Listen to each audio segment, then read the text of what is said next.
ইনকিলাব জিন্দাবাদ জিন্দাবাদ জিন্দাবাদ অসম সরকার হাই হাই হাই হাই হাই হাই ইহ বিভাগ মুর্দাবাদ মুর্দাবাদ মুর্দাবাদ ইহ বিভাগ মুর্দাবাদ মুর্দাবাদ মুর্দাবাদ অসম সরকার হাই হাই হাই হাই হাই হাই অসম পুলিশ হাই হাই হাই হাই হাই অসম পুলিশ হাই হাই হাই হাই হাই এজন মানে ল'ৰা কলেগাঁৱৰ ল'ৰা ৰঞ্জিত ৰায় তেখেতে ফুচুলাই আনি তেখেতক পলুৱাই লৈ গৈছিল।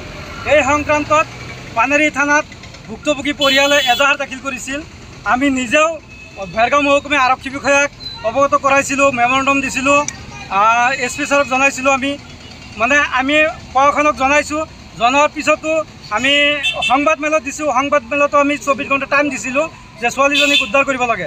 কিন্তু আজিৰ তাৰিখতো আজি 50 ঘণ্টা 100 ঘণ্টা পাৰ হোৱাৰ পিছতো আজিৰ তাৰিখত ছোৱালীজনীক উদ্ধাৰ কৰিব পৰা নাই।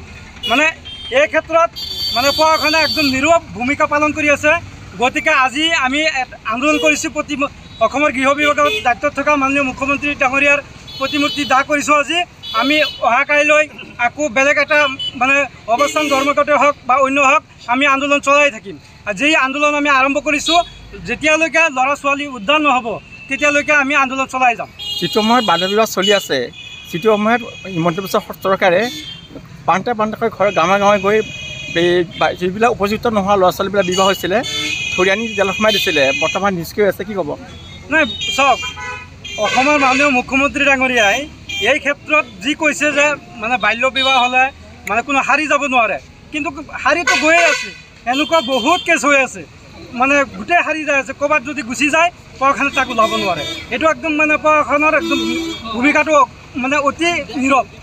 যিহেতু এতিয়া দেখিব পৰা গৈছে যে ৰঞ্জিত ৰায় আৰু মৰ্জিনা বেগমে দুইজনে আচলতে ভিডিঅ' কৰি ফেচবুকত জনাইছে তেওঁলোকে নিজৰ জানি কিনে বিয়া হৈছে। এইটোৰ ওপৰত কি ক'ব আপোনালোকে? চাওক, তেওঁলোকে ফেচবুকত তেওঁলোকৰ আল্টিমেটলি মোবাইল অন আছে, ফেচবুক চলাই আছে। প্ৰশাসনে যদি ইচ্ছা কৰে ফেচবুক ট্ৰেক কৰিও ধৰিব পাৰে, মোবাইল নম্বৰ ট্ৰেক কৰিও ধৰিব পাৰে, কিন্তু প্ৰশাসনে ইচ্ছা কৰে না। আচলতে সৎ ইচ্ছা আকৌ আমি 24 ঘণ্টা সময় বান্ধি দিব বিচাৰিছোঁ প্ৰশাসনক যে আপোনালোকে 24 ঘণ্টাৰ ভিতৰত এই ছোৱালীজনীক উদ্ধাৰ কৰক, অন্যথাই আমি আকৌ অন্য আন্দোলন ল'বলৈ বাধ্য হ'ম।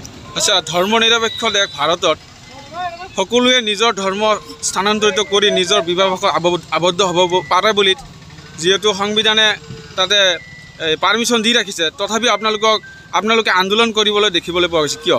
চাওক, ধৰ্ম নিৰপেক্ষ দেশত এজন হিন্দু ল'ৰা হিন্দু ছোৱালী বিয়া হ'ব পাৰে, সেইটো লৈ আমি ডাঙৰ কথা নহয়।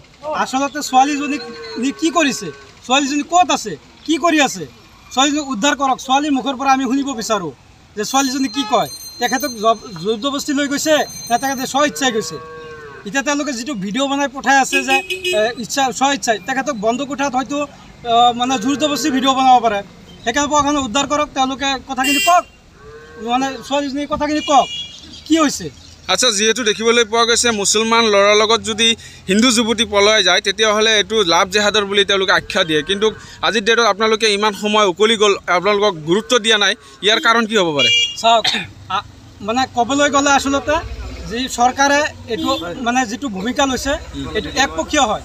যদি এজন মুছলমান ল'ৰাই যদি এজন হিন্দু ছোৱালী লৈ যায় তেতিয়াহ'লে লাভ জেহাদ হ'ব পাৰে, আৰু যদি মুছলমান ছোৱালীক যদি হিন্দু ল'ৰাই লয় কোনো ধৰণৰ জেহাদ নহয়। এইটো কোনো লাভ জেহাদো নহয়, লছ জেহাদো নহয়।